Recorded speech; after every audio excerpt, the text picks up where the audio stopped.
Hello दोस्तों, अस्सलाम वालेकुम। मैं अपनी इस दूसरी वीडियो में आप सब लोगों को वेलकम करता हूं। आप लोगों को पता है कि हमने फेसबुक का ग्रुप भी शुरू किया हुआ है जिसका मकसद CSS 2018 की ऑनलाइन प्रिपरेशन करना है।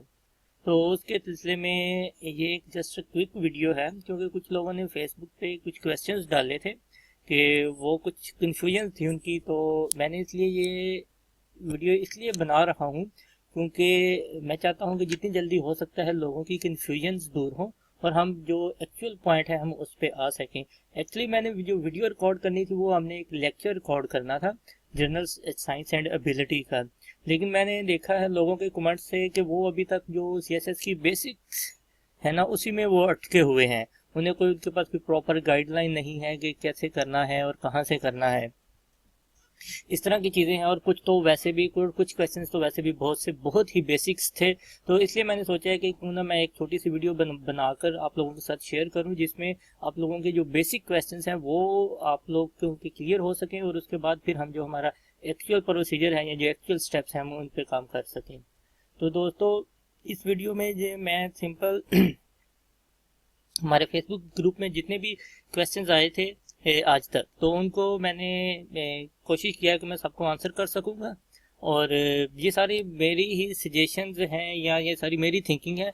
ये कुछ लोगों को पसंद आ सकती है, कुछ लोगों को नहीं भी आ सकती। अगर जिन लोगों को पसंद नहीं आती ये मेरी suggestion, I am really sorry for them. तो लेकिन this is what I am.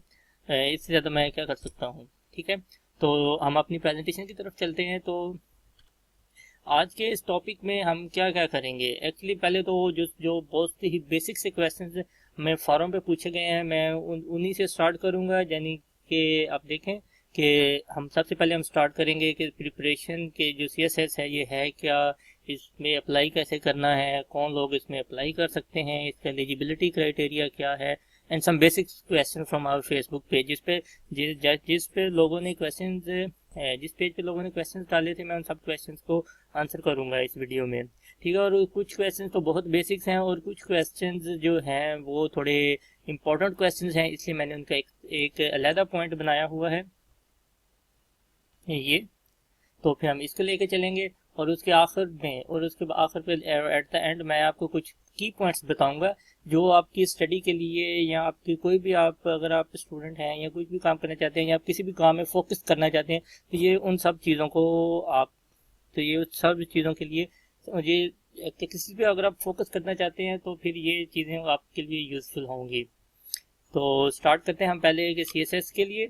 तो CSS के लिए इसकी जो बेसिक इंट्रोडक्शन वगैरह थी वो तो हमारी जो पहला लेक्चर था मेरा CSS एंड ओवरव्यू उसमें मैंने दे दिए थे। लेकिन जो क्वेश्चंस थे कि लोगों के कि अच्छा मैं इसमें अप्लाई कर सकता हूँ या नहीं अप्लाई कर सकता, क्या मैं एलिजिबल हूँ क्या मैं नहीं हूँ, मैंने कब अप्लाई करना है, और इस तरह के क्वेश्चंस थे।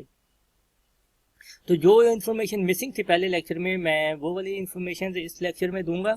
और जैसे कि मैंने शुरू में बताया कि हमारा बेसिक मकसद जो है इस वीडियो का ये है कि हम जितनी जल्दी हो सकता है जो हम जो CSS की बेसिक्स है अप्लाई करने की या एलिजिबल होने की उससे बाहर निकलें और जो एक्चुअल प्रोसीजर है हम उसकी तरफ आएँ।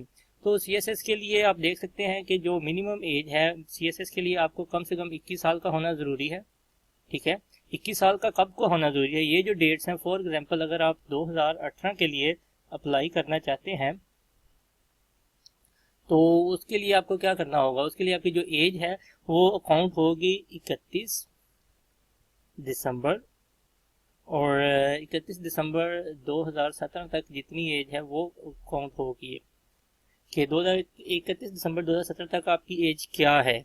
ठीक है, अगर तो आप 21 साल से ज़्यादा हो जाती है तो देन यू कैन अप्लाई, और अगर आप 30 साल से कम रहते हैं तो फिर भी यू कैन अप्लाई। लेकिन 30 साल से ज़्यादा नहीं होना चाहिए, चाहे वो घंटे हों चाहे वो दिन हो चाहे कुछ भी हो, लेकिन इट शुड बी अगर आप 30 की हो जाते हैं then you can also apply for this CSS but not if you are under age और ओवर एज। तो लेकिन जो कुछ सरकारी मुलाजमीन हैं उनके लिए उन्होंने रिलैक्सेशन दी होती है 2 साल के लिए। और वो जो 2 साल हैं वो किन लोगों पे अप्लाई होते हैं, वो जो सिविल सर्वेंट्स हैं जैसा कि ये जो कि सिविल सर्विसेज के हैं और जो कोई भी गवर्नमेंट के एम्प्लॉय हैं जो जिन्होंने कम से कम 2 साल इनमें कंटिन्यूसली काम किया हो। ठीक है, तो उनके लिए वो 2 एज लिमिट बढ़ जाती है और वो एज लिमिट बढ़कर वो हो जाती है 32। तो वो एज बढ़कर हो जाती है 32। तो इसलिए फिर जो लोग गवर्नमेंट एम्प्लॉइज़ हैं तो वो भी इस चीज़ के लिए अप्लाई कर सकते हैं अगर वो थोड़े से ओवर एज हो गए हैं 30 से।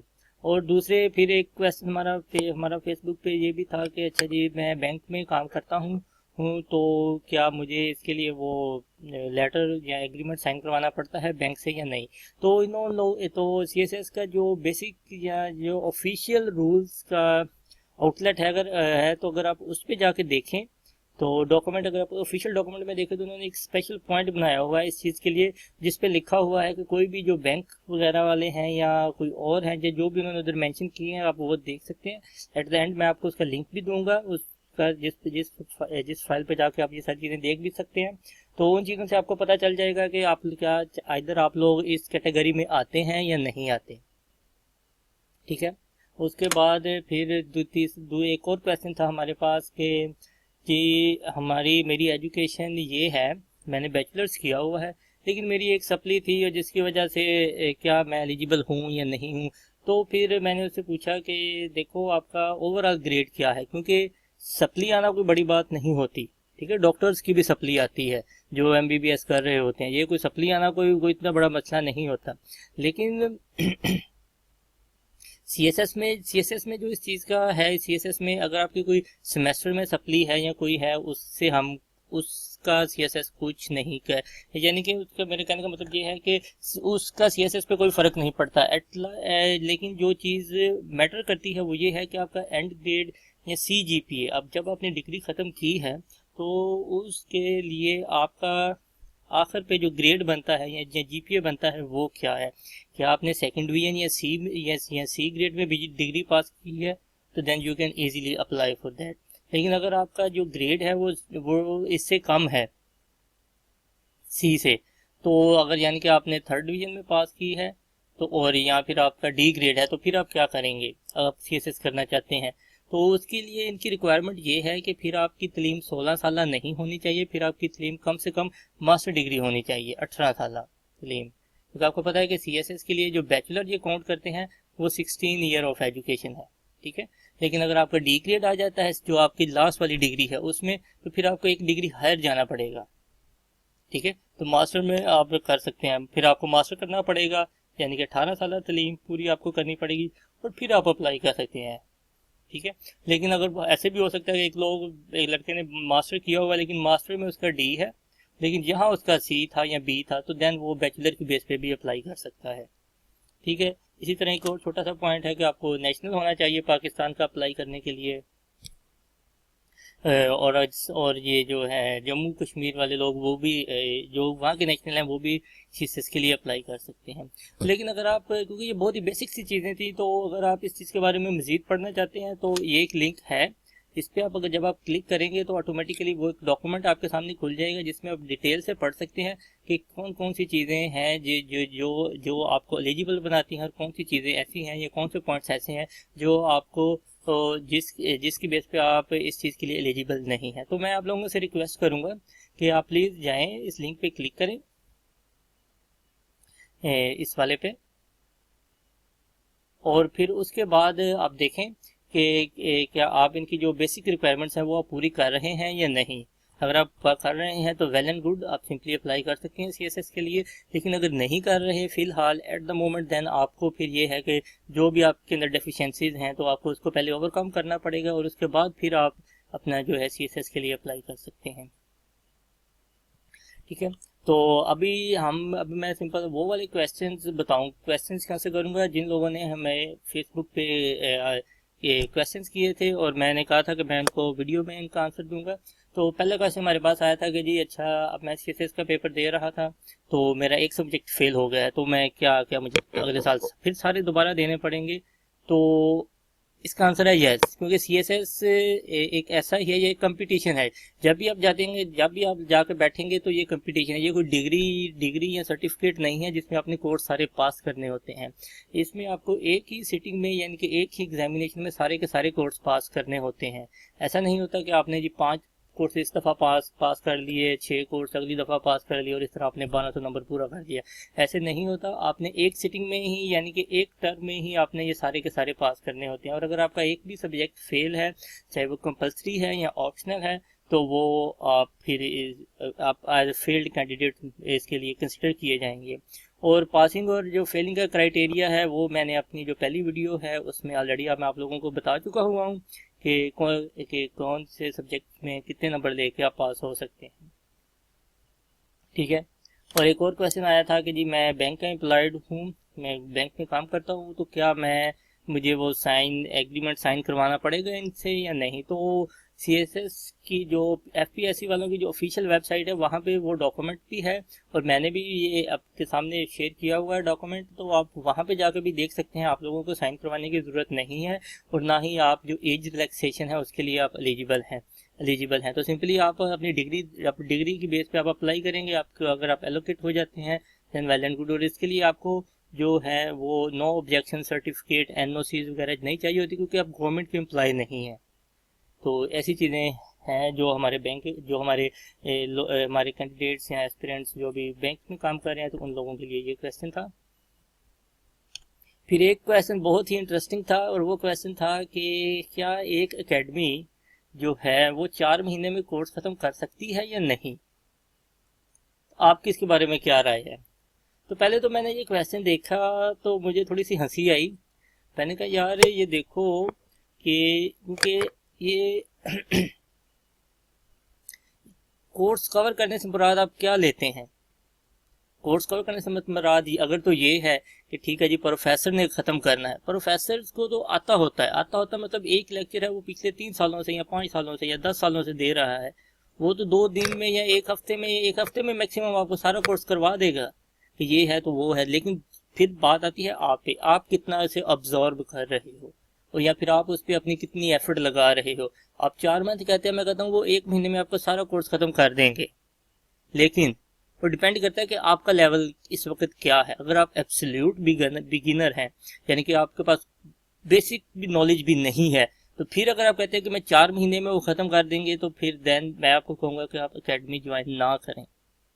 ठीक है, तो इस तरह का। लेकिन अगर आप एक जो न्यूट्रल बंदा होता है या एब्सोल्यूट बिगिनर होता है, उसके लिए कम से कम 8 से 10 महीने चाहिए होते हैं हर चीज़ को कवर करने के लिए और एक अच्छी अंडरस्टैंडिंग क्रिएट करने के लिए। और उसके बाद के जो बकिया कुछ महीने होते हैं उसमें फिर उसकी सारी प्रैक्टिस होती है। पहले 8 से 10 महीने में या 7 से 8 महीने में आप कह सकते हैं, उसने अपना सारा कोर्स कवर करना होता है। ठीक है, कोर्स कवर करने के बाद फिर उसने देखना होता है कि वो उसकी प्रैक्टिस कैसे कर रहा है। ठीक है, तो फिर उसकी प्रैक्टिस पे डिपेंड करता है कि वो प्रैक्टिस कैसे करता है। तो ये वाली चीज़ें हैं जो मैटर करती हैं। लेकिन कोर्स का कवर कर लेना it depends up to you कि अगर फॉर एग्जांपल हम इसे सब्जेक्ट बाई सब्जेक्ट लेते हैं। अगर हम इसे सब्जेक्ट बाई सब्जेक्ट लें तो देखें कोई भी एक कोर्स ले लें। अभी एक कोर्स है, फॉर एग्जांपल आपने एक ऐसा कोर्स चूज़ किया हुआ है ऑप्शनल जो आपका बैकग्राउंड है, तो वो आप 1 महीने में बहुत अच्छा प्रिपेयर कर सकते हैं अगर आपके पास उसका अच्छा नॉलेज है। एज कम्पेयर टू इसके मुकाबले में आपने एक और सब्जेक्ट लिया है जो कि 100 नंबर का है और वो लेकिन वो आपका बैकग्राउंड नहीं है। ठीक है, उस पर आप जो है अगर 1.5 महीना भी लगा देते हैं, लेकिन आप उसके बारे में उतने कॉन्फिडेंट नहीं होंगे जिसका आपके पास बैकग्राउंड है। तो ये वाली चीज़ें भी मैटर करती हैं कि आप कितनी देर में प्रिपरेशन करते हैं। लेकिन मज़ीद हम आगे जाकर मैं क्वेश्चंस को आंसर करूंगा कि हमें तैयारी कैसी करनी चाहिए और कहाँ से करनी चाहिए। ये वाले कुछ इंपॉर्टेंट क्वेश्चंस हैं, इसका आंसर मैं आगे जाके ना इसी वीडियो में आगे जाके दूंगा कि हमें कहाँ से प्रिपेयर करना चाहिए और कैसे प्रिपेयर करना चाहिए किसी भी सब्जेक्ट को। ठीक है, उसके बाद हमारे पास एक और क्वेश्चन आया था। वो क्वेश्चन ये था कि जी मैंने सॉफ्टवेयर इंजीनियर हूँ, तो मैं CSS को ऑप्ट करना चाहता हूँ, CSS को एज ए ऑप्शन लेना चाहता हूँ, तो मैं फिर बताएं मैं ऑप्शन इसे एज ए लूँ या नहीं लूँ। तो मैंने भाई पिछली वीडियो में भी आप लोगों से यही रिक्वेस्ट की थी कि अगर आपने कोई भी कोर्स चूज़ करता है तो सबसे पहले आप उस कोर्स की जो आउटलाइन है उसको देखें। अगर तो आउटलाइन आप कवर कर रहे हैं ठीक है, लेकिन इसके बारे में मैं ऑलरेडी एक एक ट्यूटोरियल सा बना चुका हूँ पहली वीडियो में, उसमें मैंने इसे ज़्यादा एक्सप्लेन किया हुआ है, लेकिन मैं आपके लिए थोड़ी सी और डिटेल देता हूँ कि पहले आप देखें कि आपने इसमें क्या किया हुआ है, आप कितने % इसका कोर्स कवर कर रहे हैं। फॉर एग्जांपल आपने CS कंप्यूटर साइंसेज को लेना है, क्योंकि मुझे इसका थोड़ा सा एक्सपीरियंस इसलिए है क्योंकि मैंने इसकी कोर्स आउटलाइन देखी थी और मैंने इसे एनालाइज करने की कोशिश की थी, क्योंकि मैं भी ये सोच रहा था कि मैं ये कोर्स ना अटेम्प्ट कर लूँ, ये ऑप्शन एज ए ऑप्शन रख लूँ, लेकिन फिर इसमें से कुछ चीज़ें लगी मुझे ऐसी जिसकी बेस पे मैंने इसे कह दिया कि नहीं यार ये मुझे चूज़ नहीं करना चाहिए, इट्स अ बिग रिस्क। वो कौन सी चीज़ें थी? पहली जो चीज़ थी वो थी इसकी, वो बहुत ही ये कोर्स लेंथी था। फॉर एग्जाम्पल मेरे लिए इसमें बहुत ज़्यादा पॉइंट्स थे, बहुत ज़्यादा कोर्स लेंथी था, इसको कवर करते करते ही इसकी बेसिक लेते लेते ही आपका 1.5 से 2 महीने चले जाने थे, अगर आपका इसमें बैकग्राउंड है तो।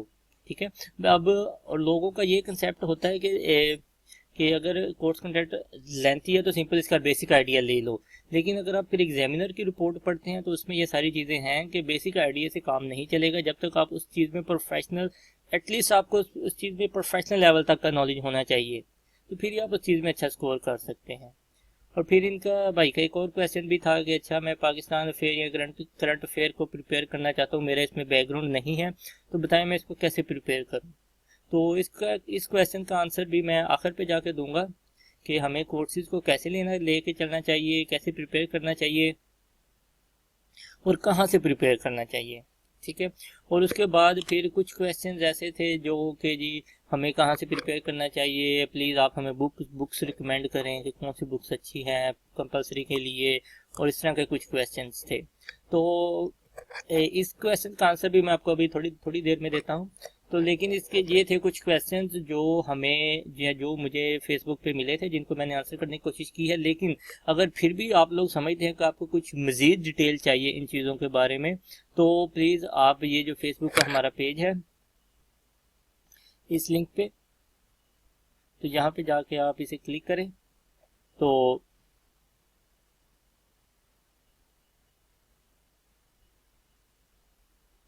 इस पे आप क्लिक करेंगे तो ऑटोमेटिकली फिर आप उस पेज पे चले जाएंगे, और जिससे फिर आप वहाँ पे भी इस वीडियो के कमेंट में भी आप ये कोई भी अगर आपका क्वेश्चन जो क्लियर नहीं हुआ वो आप कमेंट कर सकते हैं। तो फिर उसी के अकॉर्डिंगली मैं अभी इसके बाद एक सेशन दूसरा वीडियो का बनाऊंगा जिसमें जो होगा क्वेश्चन एंड आंसर सेशन 2, और उसमें जो क्वेश्चन इस वीडियो के कमेंट में होंगे मैं वही क्वेश्चन का आंसर करने की कोशिश करूंगा।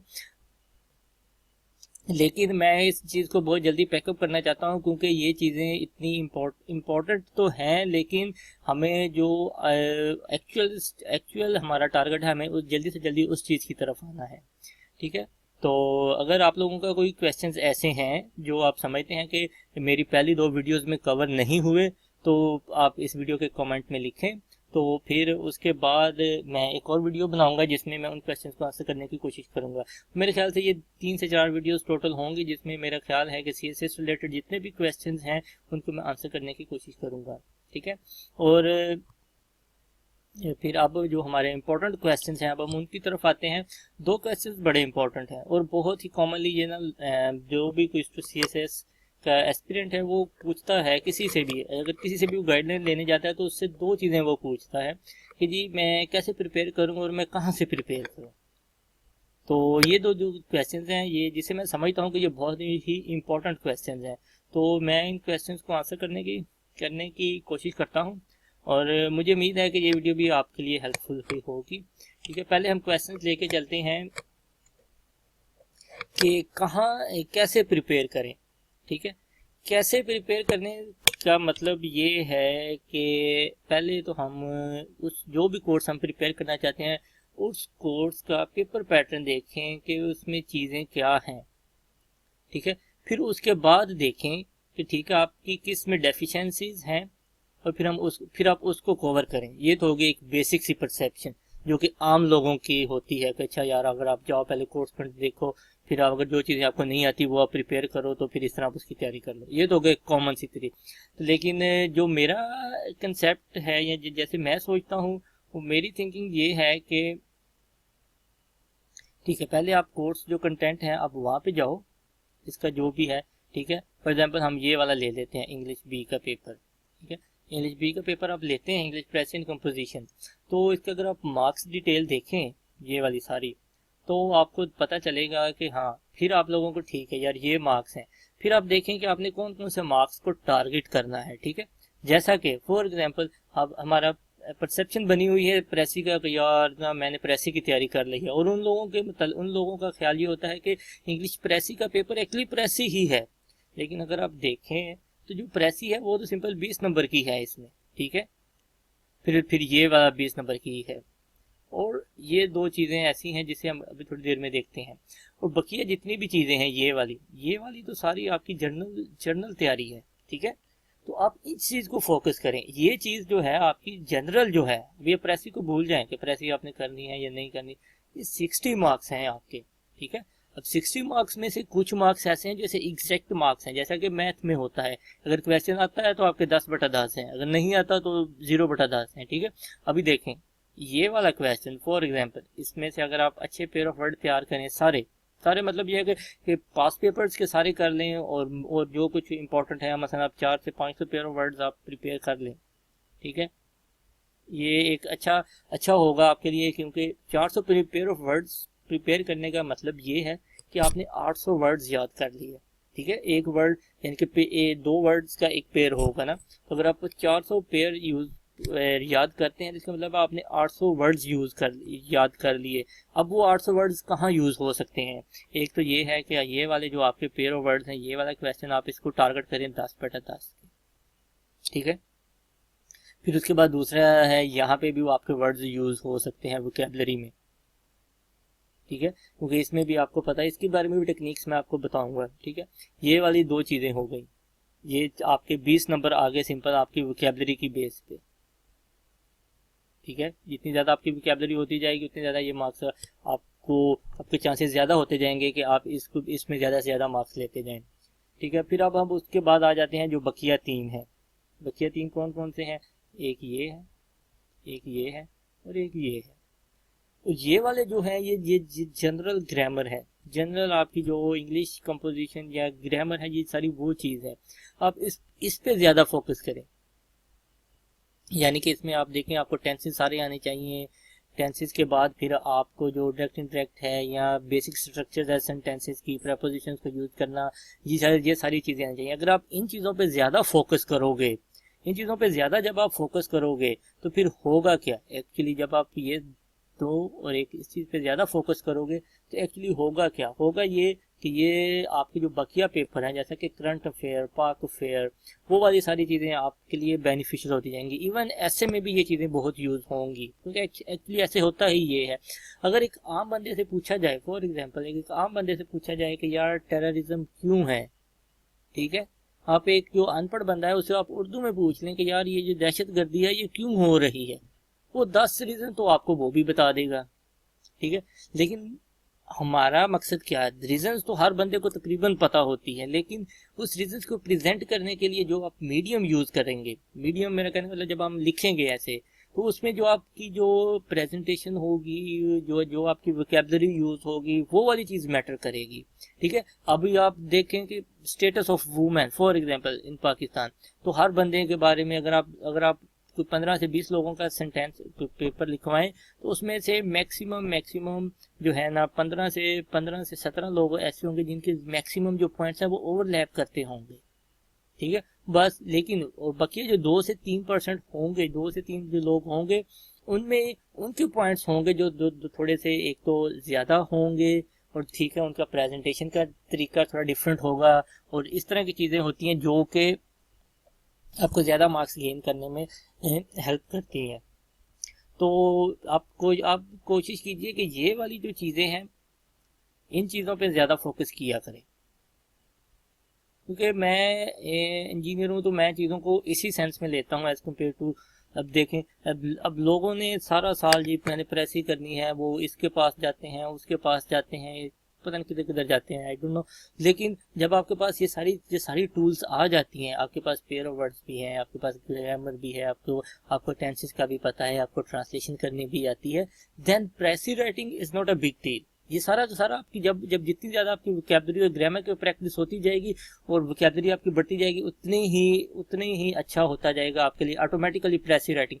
फिर एट द एंड जब ये सारी चीज़ें आप प्रिपेयर कर लेते हैं, फिर प्रेसी राइटिंग का आपको एक सिंपल एक मेथड बताना होता है कि जी प्रेसी का ये तरीकाकार है, प्रेसी को ऐसे करते हैं, then it will not be a big deal. तो फिर आप कहेंगे अच्छा यार ये सेंटेंस है, इसको मुझे ग्रामर भी पता है, मुझे इसके जो सिनोनिमस हैं या इसके ऑपोजिट वर्ड्स हैं, जैसे भी आपने तो वो मैं कर सकता हूँ, ये तो इतना बड़ा मसला नहीं है।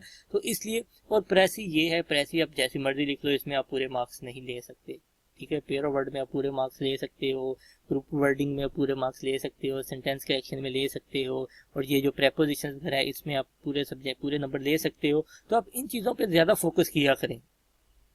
एक तो ये मार्क्स अच्छे देंगी, आपको ज़्यादा मार्क्स देंगी, हाई स्कोरिंग होंगी। और दूसरा ये है कि इसके लॉन्ग टर्म फ़ायदे होंगे। ये वाली चीज़ है जो आपको अगले दूसरे सब्जेक्ट्स में भी, कोई भी सब्जेक्ट जो कोई भी और जो है सब्जेक्ट आप या वो कोई और भी एग्जाम अटैम्प्ट कर रहे हो, तो उसमें ये चीज़ ज़्यादा आपको हेल्प होगी इससे, क्योंकि आपकी प्रेजेंटेशन, आपकी ग्रामेटिकल मिस्टेक्स नहीं होंगी इस तरह की।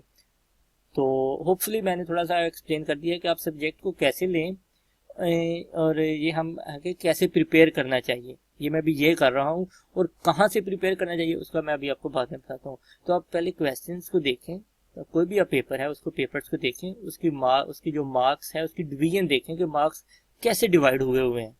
तो फिर उस मार्क्स को टारगेट करें, जो आपको पता है कि यार यहाँ से मैं ज़्यादा मार्क्स ले सकता हूँ, यहाँ से ज़्यादा मार्क्स ले सकता हूँ। क्योंकि जो CSS है वो एक मार्क्स पे आपको एक मार्क्स के लिए आपको लड़ना पड़ता है। अगर आप देखें, अब देखने में देखो, मैंने आप लोगों को बताया आपको कितना ईजी लग रहा है कि हाँ यार ये पास करना तो इतना मुश्किल नहीं है।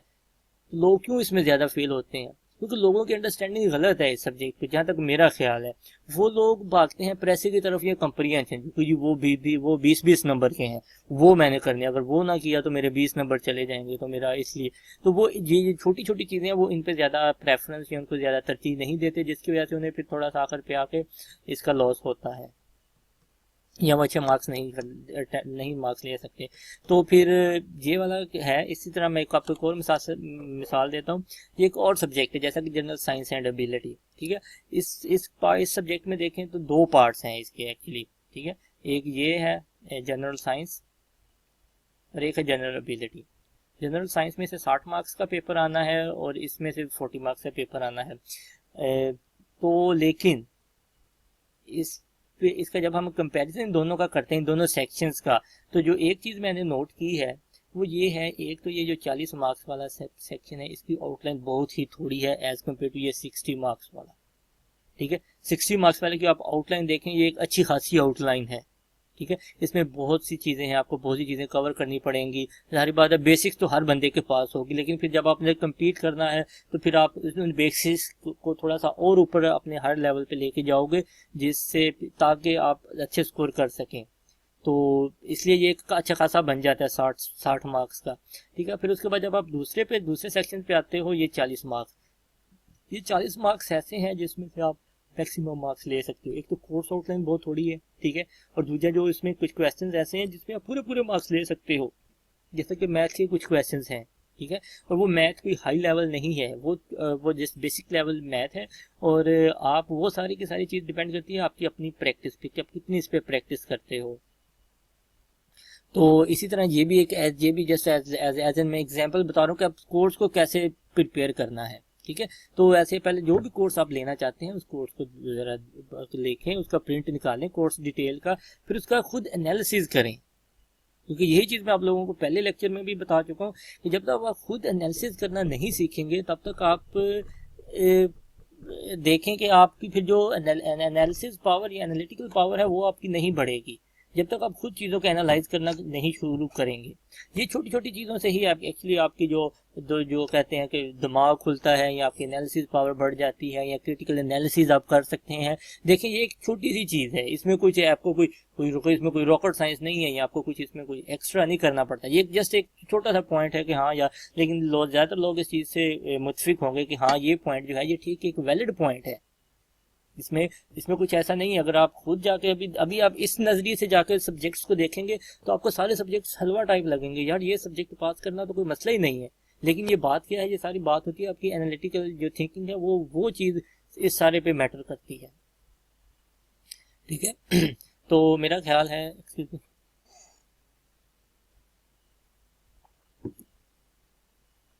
हाँ, तो मेरा ख्याल है कि मैंने जो आपका पहला क्वेश्चन है कि हाउ टू प्रिपेयर उसका आंसर मैंने कर दिया है। लेकिन अगर फिर भी आपको कोई किसी चीज़ की कन्फ्यूजन हो तो वो आप मेरे से पूछ सकते हैं, तो मैं इंशाल्लाह उसको भी अगली वीडियो में, अगर कोई क्वेश्चन आया तो अगली वीडियो में मैं उसको आंसर ज़रूर करूँगा। ठीक है। तो अब हमारा नेक्स्ट क्वेश्चन है कि फ्रॉम वेयर टू प्रिपेयर, कि हमें कहाँ से प्रिपेयर करना चाहिए। ये भी उतना ही इम्पोर्टेंट क्वेश्चन है जितना इम्पोर्टेंट है कि हाउ टू प्रिपेयर। ठीक है। लेकिन इस चीज़ पे डिफरेंट राइज हैं। लेकिन मैं जो जो मेरा एनालिसिस है या जो मैं सोचता हूँ, हमें कभी भी पूरी बुक नहीं पढ़नी चाहिए। लोग कह देते हैं यार ट्रैक टू पाकिस्तान पढ़ो, for example current Pakistan affair के लिए ट्रैक टू पाकिस्तान पढ़ो यार, उसमें ये है, उसमें वो है, उसमें बहुत बहुत अच्छा लिखा है। ओ भाई, उसमें बहुत अच्छा लिखा है, ठीक है, लेकिन उसमें अगर मेरे रिलेटेड पोर्शन है 2 पेजेस का या 2 चैप्टर या 6 चैप्टर, तो मैं 15 चैप्टर क्यों पढ़ूं उसके? सिंपल इसलिए कि उसमें बहुत अच्छा लिखा है। तो आप ऐसी चीज़ों की तरफ मत जाएं, आप देखें आपका टॉपिक क्या है। ठीक है। आपका टॉपिक, आप कोई भी सब्जेक्ट प्रिपेयर कर रहे हैं, आपका टॉपिक उसका देखें, उसमें उसका टॉपिक क्या है। सबसे पहले आपने देखना है कि जी आपने से कौन सा टॉपिक प्रिपेयर करना है। जब आप टॉपिक वाइज चलेंगे फिर आपकी आपकी जो है वो पावर भी बढ़ती जाएगी, एनालिसिस पावर भी बनती जाएगी और आपको चीज़ों की समझ भी आने शुरू हो जाएगी। आप टॉपिक वाइज पढ़ना शुरू करेंगे। जब जब आपने फॉर एग्जाम्पल एक टॉपिक चूज किया, आप कोई भी इंटरनेशनल रिलेशन या कोई भी सब्जेक्ट या कोई भी हिस्ट्री का या कोई भी पढ़ने जाते हैं, आपने टॉपिक एक ले लिया, ठीक है जी मैंने ये पढ़ना है। जब आप उस टॉपिक पढ़ेंगे उसके लिए आपको पूरी बुक नहीं पढ़नी पड़ेगी। आपने वो टॉपिक देख लिया, आपको फॉर एग्जाम्पल किसी ने कहा था यार ये वाली बुक पढ़ लो या ये वाली बुक पढ़ लो, तो आप वो वाली बुक खोलें, ठीक है, और उसमें से सिंपल वो टॉपिक पढ़ें।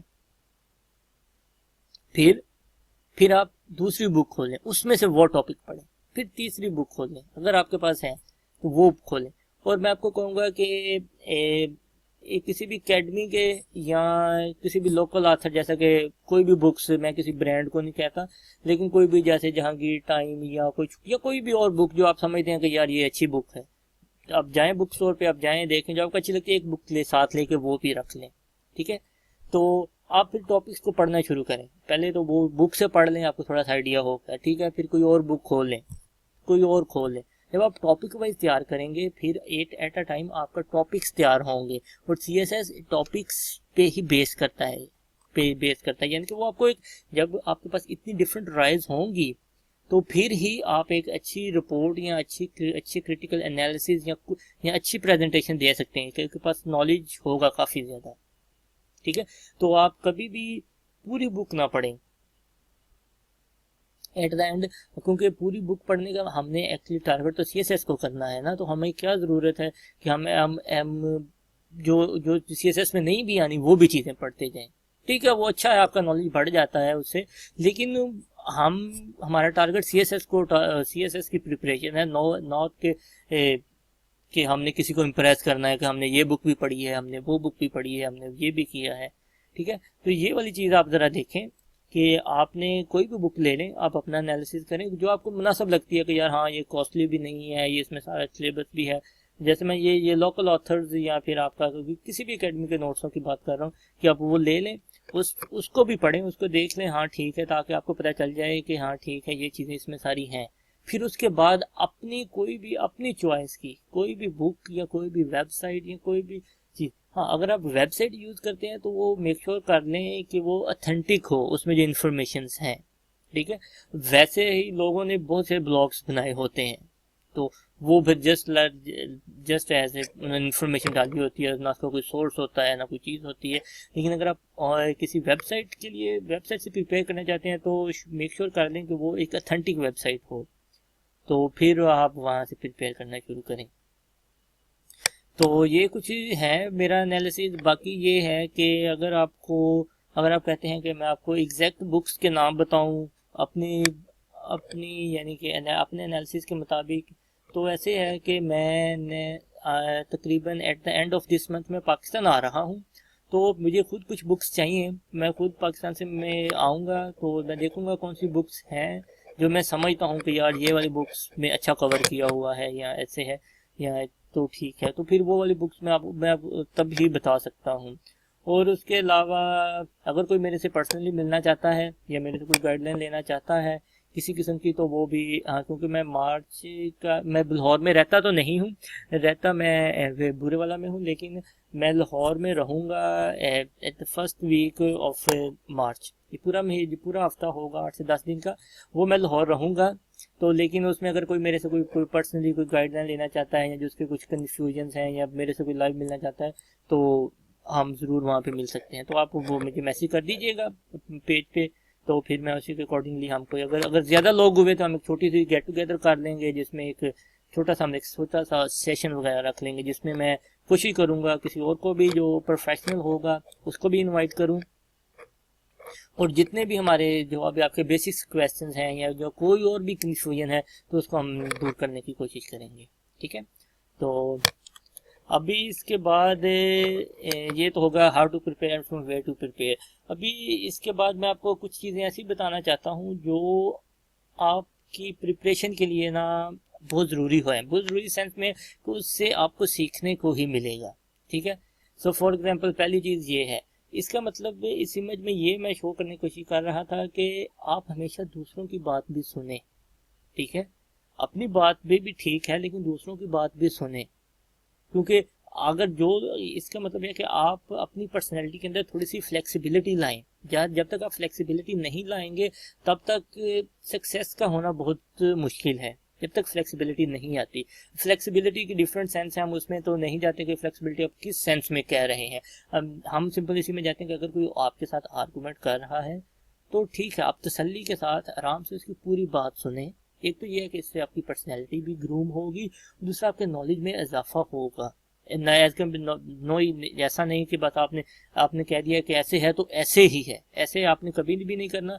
जब आप दूसरे स्टूडेंट्स के साथ, फॉर एग्जांपल अगर आप सीएसएस की प्रिपरेशन कर रहे हैं तो दूसरे दोस्तों के से भी अगर आप व्यूज़ या किसी भी चीज़ पे आप बात करें तो उसकी बात पूरी सुने। हो सकता है कि कुछ उसके पास कुछ ऐसा वैलिड पॉइंट हो जो आपके पास ना हो।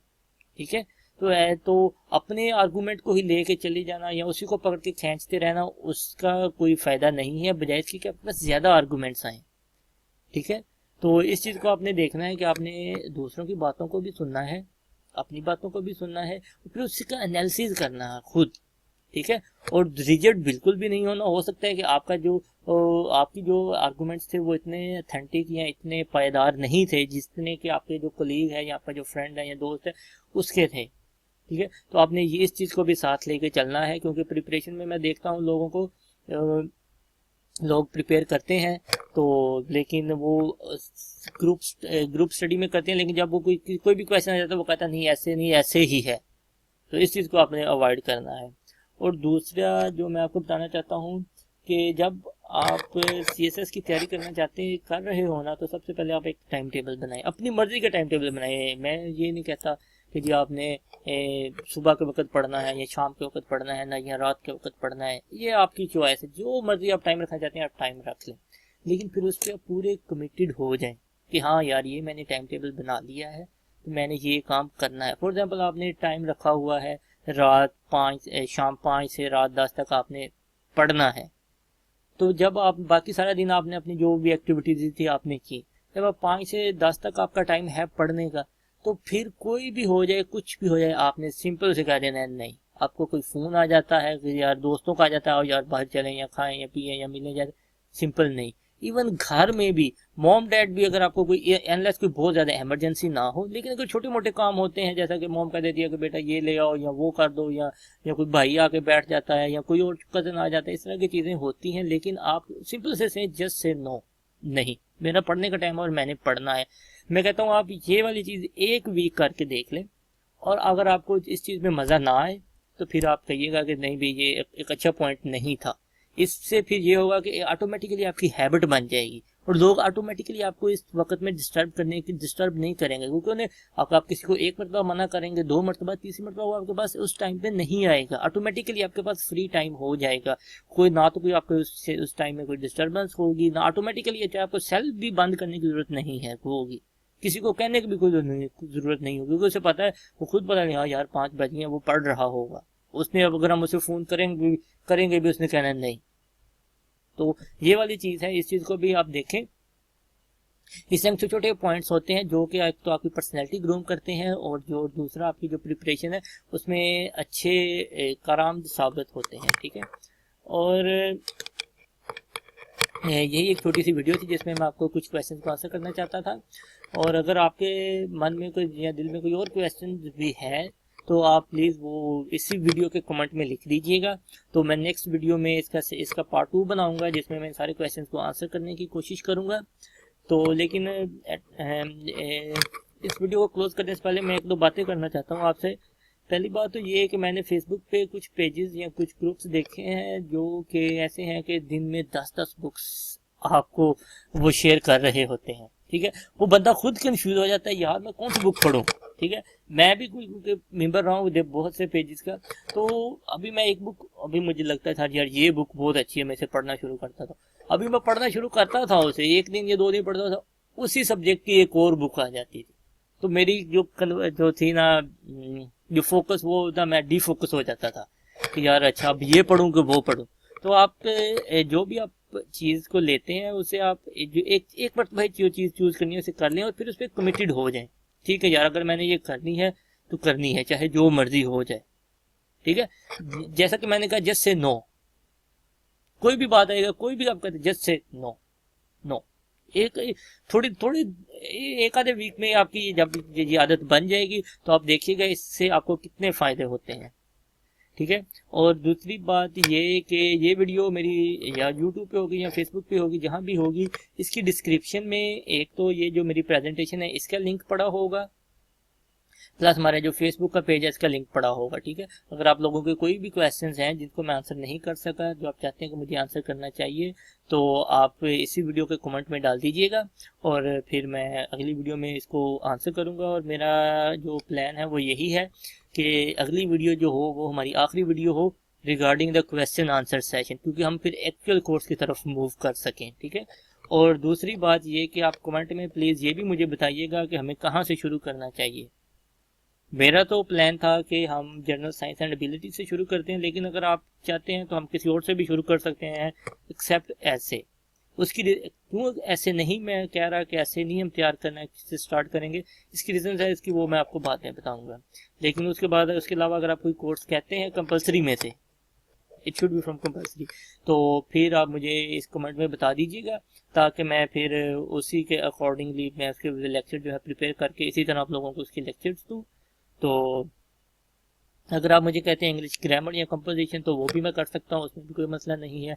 या कोई और कहते जाते हैं तो ठीक है, लेकिन मैं प्रेफर करूँगा कि आप इंग्लिश ग्रामर या जनरल साइंस या एबिलिटी में से चूज़ करें, क्योंकि जो करंट अफेयर का सब्जेक्ट है वो तो करंट अफेयर्स है, वो जब आपकी लैंग्वेज पावर अच्छी हो जाएगी, जब इस तरह की चीज़ें आ जाएंगी तो फिर ये चीज़ें काउंट करती हैं। ठीक है, और दूसरा बात ये है कि इन दो सब्जेक्ट्स को मैं इसलिए कहता हूँ कि general science and ability plus English composition से ये होगा कि आपकी पहले हम इंग्लिश की बेस बनेगी। जनरल साइंस एंड एबिलिटी में हमें इंग्लिश की इतनी बेस नहीं चाहिए होती जनरल साइंस एंड एबिलिटी में, लेकिन इसलिए मैं दोनों सब्जेक्ट्स को लेकर चलता हूँ। लेकिन जो बाकिया सब्जेक्ट्स हैं उनके लिए आपकी इंग्लिश की स्ट्रॉन्ग बेस का होना ज़रूरी है, क्योंकि उनके सब फिर उनके जो होगा आपको डिफरेंट टॉपिक्स पढ़ने पड़ेंगे। फॉर एग्जाम्पल आप करंट अफेयर पढ़ते हो तो करंट अफेयर के लिए आपको डिफरेंट टॉपिक्स पढ़ने पड़ेंगे, उसके लिए आपकी वोकैबुलरी होनी चाहिए, आपकी ग्रामर अच्छी होनी चाहिए, आपको चीज़ों की समझ होनी चाहिए, सेंटेंस स्ट्रक्चर और इस तरह की चीज़ें होनी चाहिए, फिर आपको ये चीज़ें अच्छी लगेंगी पढ़ने में भी, और इसका फिर आपको फ़ायदा भी होगा। जैसा कि आमतौर पे सीएसएस पे लोगों का होता है ये कि यार तुमने न्यूज़पेपर पढ़ो, न्यूज़पेपर पढ़ो, न्यूज़पेपर पढ़ो। ओ भाई मुझे कुछ आता ही नहीं है, मतलब मेरी इंग्लिश ही इतनी अच्छी नहीं है, मैं न्यूज़पेपर कैसे पढ़ूँ। मैं एक दिन में फॉर एग्जाम्पल एक दिन में मैं न्यूज़पेपर लेकर बैठता हूँ, मेरे से बहुत मुश्किल दो पेज भी नहीं उसके पढ़े जाते, तो मुझे इसका क्या फ़ायदा हुआ, मेरा एक दिन ज़ाया हुआ। तो इसी के अकॉर्डिंग अगर मैंने एक दिन अपना ग्रामर पे लगाया होता या अपनी वोकैबुलरी पे लगाया होता तो वो इससे ज़्यादा बेनिफिशियल था। तो इंग्लिश की ये जो इंग्लिश बी की प्रिपरेशन है इसमें भी कुछ ऐसे स्टेप्स हैं या मेरे पास कुछ ऐसे मटीरियल है जो लोग मैं आपके साथ शेयर करना चाहूँगा, तो जब हम इस चीज़ की तरफ आएंगे। ठीक है, तो ये दो चीज़ें हैं कि एक तो अगर कोई क्वेश्चन है तो वो इसमें डाल दीजिएगा, और आप ये मुझे ज़रूर बताइएगा कि हमें कहाँ से शुरू करना चाहिए, जनरल साइंस से या इंग्लिश कंपोजिशन से। ठीक है, तो इंशाल्लाह फिर मिलते हैं अगली वीडियो में, और इस पेज को भी लाइक कीजिएगा, और अगर कोई भी क्वेश्चन है तो कमेंट में डाल दीजिएगा। ओके सर, अल्लाह हाफिज़।